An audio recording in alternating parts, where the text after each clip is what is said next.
Hi hello friends, എല്ലാ കൂട്ടുകാർക്കും നമ്മുടെ ഇന്നത്തെ അടിപൊളി എപ്പിസോഡിലേക്ക് തന്നെ സ്വാഗതം കേട്ടോ.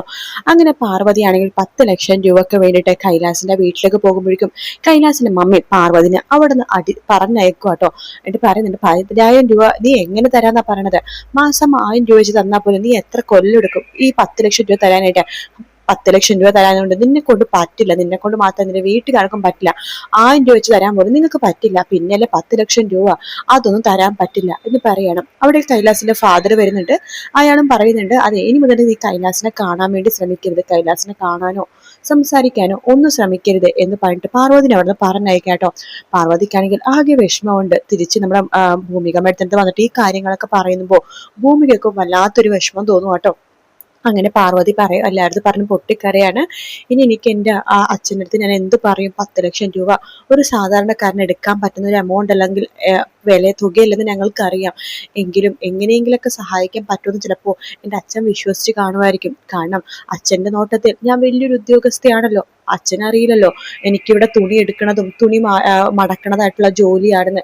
ഇവിടുത്തെ വെറും ഒരു സർവന്റ് പോലത്തെ ഒരു ജോലിയാണ് ഞാൻ ചെയ്യണേന്ന് എൻ്റെ അച്ഛൻ അറിയില്ലല്ലോ. എന്തോ വലിയ ജോലിയാണെന്നല്ലേ അച്ഛൻ്റെ വിചാരം. അപ്പോൾ വലിയ കമ്പനിയല്ലേ, 10 ലക്ഷം രൂപ ചിലപ്പോൾ പൈസ ആയിട്ട് കിട്ടുമായിരിക്കും എന്ന് വെച്ചാൽ അച്ഛൻ അങ്ങനെ പറഞ്ഞത്. മാത്രമല്ല ഇവിടെ നിന്ന് ഇതിനു മുമ്പ് ലോണും കാര്യങ്ങളൊക്കെ കൊടുക്കേണ്ടതാണ്.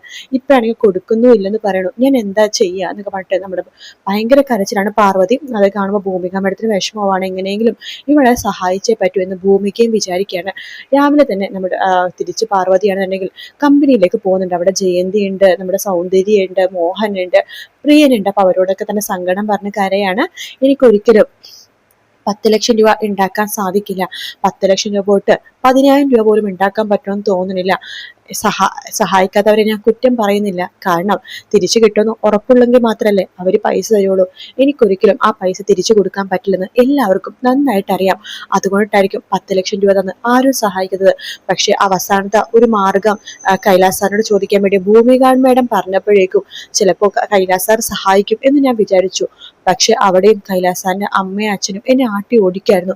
അല്ല, കൈലാസ് സാറിന്റെ അച്ഛനും അമ്മക്കും എന്തിനാ എന്നോട് ഇത്ര ദേഷ്യം? അന്ന് അമ്പലത്തിൽ പോകാൻ വേണ്ടി എൻ്റെ അച്ഛനും അമ്മയും കൈലാസ് സാറിനെ വിളിച്ചെങ്കിലും കൈലാസ് സാറായിട്ടല്ലേ വന്നത്. അതിനെ എന്നോടും എൻ്റെ വീട്ടുകാർക്കും എന്തിനാ ഇത്ര ദേഷ്യം കാണിക്കണതെന്നൊക്കെ പറഞ്ഞിട്ട് പാർവതി കരഞ്ഞോണ്ടിരിക്കാട്ടോ. ആ സമയത്ത് ജയന്തി പറയുന്നുണ്ട്, ഇനിയിപ്പോ നിന്റെ വിഷമം മാറ്റാനായിട്ട് ആകെ ഒരു വഴി മാത്രമേ ഉള്ളൂ പാറു. അത് എന്താ ജയന്തി എന്ന് ചോദിക്കുമ്പോഴേക്കും ജയന്തി ചേച്ചി ചോദിക്കുമ്പോഴേക്കും ജയന്തി പറയണ്ട, നമുക്ക് എല്ലാവർക്കും കൂടി പിരിവിടാം. പറ്റുന്ന ആൾക്കാർ പറ്റുന്നത്ര എമൗണ്ട് ഇടട്ടെ, നമുക്ക് നോക്കാം. ചിലപ്പോ നമുക്ക് എല്ലാം കൂടി തുക നോക്കുമ്പോഴേക്കും 10 ലക്ഷം രൂപ ആയാലോ. നീ കാണാറില്ലേ സാധാരണ ആൾക്കാരൊക്കെ എന്തെങ്കിലും ഹോസ്പിറ്റൽ കേസോ ഇതുപോലെ എന്തെങ്കിലുമൊക്കെ ആവശ്യം വരുമ്പോഴേക്കും അവര് പിരിവല്ലിടുന്നത്. നമുക്ക് പറ്റുന്ന പോലെ പിരിവിട്ട് ഒന്ന് നോക്കാം. എന്നെ കൊണ്ട് പറ്റുന്ന എമൗണ്ട് ഞാനിടാം. സൗന്ദര്യ പറയുന്നുണ്ട്, എന്നെ കൊണ്ട് പറ്റുന്ന എമൗണ്ട് ഞാനും ഇടാന്ന് പറയുമ്പോൾ മോഹനം പറയുന്നുണ്ട്, പാർവതിക്ക് വേണ്ടിയിട്ടല്ലേ, എന്റെ കയ്യിലുള്ള ബാങ്ക് ബാലൻസ് ഞാൻ തരാം എന്ന് പറയാണ്. പ്രിയം പറയുന്നുണ്ട്, എൻ്റെ കയ്യിലും കഴുത്തിലുള്ള മാല ഞാൻ തരാം. പിന്നെ എന്നെ കൊണ്ട് പറ്റുന്ന ഈ ഒരു ചെറിയൊരു സമ്പാദ്യമുണ്ട്, അതും ഞാൻ തരാം എന്ന് പറയുമ്പോൾ പാർവതി പറയുന്നുണ്ട്, നിങ്ങളെല്ലാവരും ഇത്രയും നാളായിട്ട് നിങ്ങൾ സേവ് ചെയ്ത സ്വർണവും പണവും ഒക്കെ എനിക്ക് വേണ്ടി തരുമ്പോഴേക്കും എനിക്കത് വാങ്ങിക്കാൻ പോലും തോന്നുന്നില്ല. വല്ലാത്തൊരു കുറ്റബോധവും എന്തോ നിങ്ങൾക്കൊന്നും ഇല്ലാതെ ആകോ എന്നൊരു തോന്നലൊക്കെ തോന്നുവാണ് എന്ന് പറയുമ്പോഴേക്കും ജയന്തി പറഞ്ഞ, അതൊന്നും കുഴപ്പമില്ല പാർവതി. നോക്ക്, പണം എന്നൊക്കെ പറയണത് ഇന്നല്ലെങ്കിൽ നാളെ വരുന്ന ഒന്നല്ലേ. ഈ പണം എന്ന് പറയണത് എന്തെങ്കിലും ആവശ്യത്തിന് സഹായിക്കാനും ആവശ്യങ്ങൾക്ക് എടുക്കാനും ഉള്ളതൊന്നല്ലേ. അല്ലാതെ ഇങ്ങനെ കൂട്ടിക്കൂട്ടി വെച്ചിട്ട് എന്തുണ്ടാവാനാ? നമ്മളൊക്കെ മരിക്കുമ്പോൾ അതിന്റെ മുകളിൽ കുഴിച്ചു മൂടാനോ? അതുകൊണ്ട് പാർവതി ഒന്നും കൊണ്ട് വിഷമിക്കേണ്ട പാറു, നമുക്കൊന്ന് ശ്രമിച്ചു നോക്കാം എന്ന് ജയന്തി പറയണം. അങ്ങനെ പ്രിയനാണെങ്കിൽ ഓഫീസിലെല്ലാത്തും പറയുന്നുണ്ട്, അതെ, നമ്മുടെ ഓഫീസിലെ പാർവതിയുടെ കാര്യം നിങ്ങൾക്കറിയാലോ. അവളുടെ വീട്ടിൽ ഒരു അത്യാവശ്യമുണ്ട്. അവളുടെ വീട് ജപ്തി ചെയ്യാൻ വേണ്ടി പോവുകയാണ്. 10 ലക്ഷം രൂപ വേണം. കാരണം അവളുടെ വീട്ടിലെ അവളുടെ ചേച്ചിയുടെ കല്യാണ ആവശ്യത്തിന് വേണ്ടിയിട്ടാണ് 10 ലക്ഷം രൂപ എടുത്തത്. പക്ഷെ അതിനുശേഷം വലിയ വലിയ ദുരന്തങ്ങളാണ് അവളുടെ വീട്ടിൽ വന്നു കയറിയത്. അതുകൊണ്ട് പിന്നീട് ആ 10 ലക്ഷം രൂപ ഒന്നും ചെയ്യാൻ പറ്റാത്ത അവസ്ഥയായിരുന്നു. ആ പാവപ്പെട്ട കുടുംബത്തിന് നിങ്ങളെ കൊണ്ട് പറ്റുന്ന വിധം സഹായിക്കണം എന്ന് പറയാണ്. അപ്പൊ ജയന്തി പറയേണ്ടതെ, നിങ്ങളെ കൊണ്ട് പറ്റുന്ന ഒരു എമൗണ്ട് നിങ്ങൾ ഇടണം. അറിയാലോ, 10 ലക്ഷം രൂപ എന്ന് പറഞ്ഞത് വലിയൊരു എമൗണ്ട് തന്നെയാണ്. അതിലേക്ക് പറ്റാൻ 3 ദിവസം കൊണ്ട് പറ്റുമെന്ന് പോലും അറിയില്ല.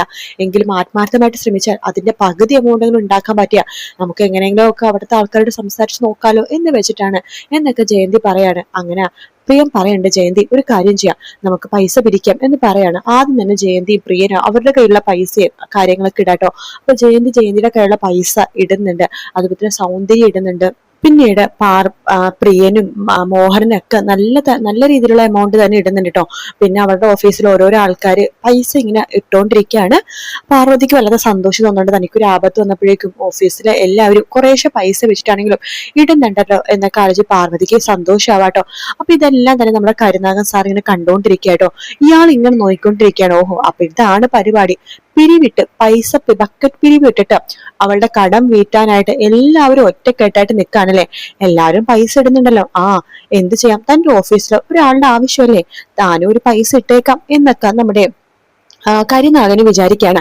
അങ്ങനെ ജയന്തി ആണെങ്കിൽ പൈസ ഇങ്ങനെ പിരിക്കണ കേട്ടോ. ആ സമയത്ത് ജയന്തിയുടെ അടുത്തേക്ക് കരിനാഗൻ വരികയാണ്.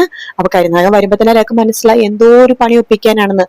അയാൾ പറയണ്ടോ, പാർവതിയുടെ വീട്ടിലേക്കുള്ള സംഭാവന പിരിക്കായിരിക്കും അല്ലേ എന്ന് പറയുമ്പോഴേക്കും പ്രിയം പറയണ്ട്, അതേ സർ, അറിയാലോ ആ വീടിന്റെ അവസ്ഥ, അതുകൊണ്ട് എല്ലാവരും പറ്റുന്ന പോലെ ഒരു എമൗണ്ട് ഇട്ട് സഹായിക്കണം, അതിനു വേണ്ടിയിട്ടാണ് ഈ പിരിവും കാര്യങ്ങളൊക്കെ എന്ന് പറയുമ്പോഴേക്കും കരിനാഗം പറയുന്നുണ്ട്, അതെ, അത് നല്ലൊരു കാര്യമാണ്.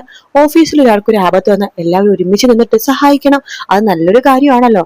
അതുകൊണ്ട് എന്നെ കൊണ്ട് പറ്റുന്നൊരു എമൗണ്ട് ഞാനും ഇടാം എന്ന് പറയുമ്പോൾ എല്ലാവർക്കും ഭയങ്കര സന്തോഷമാണ്. പക്ഷെ എന്നാലും എവിടെയോ ഒരു ചതി മണക്കുന്നതായിട്ട് പ്രിയനെ തോന്നുന്നുണ്ട് കേട്ടോ. ശേഷം കരിനാഗം അങ്ങനെ പോക്കറ്റിൽ ഇങ്ങനെ ആദ്യം പേഴ്സ് എടുക്കുകയാണ്. പേഴ്സ് ഇങ്ങനെ തുറന്നു നോക്കുമ്പോൾ അതിൽ കുറെ 500 നോട്ടും കാര്യങ്ങളൊക്കെ, ഒരുപാട് പൈസയും കാര്യങ്ങളൊക്കെ കേട്ടോ. കൈ നിറച്ചു മോതിരമൊക്കെയാണ്.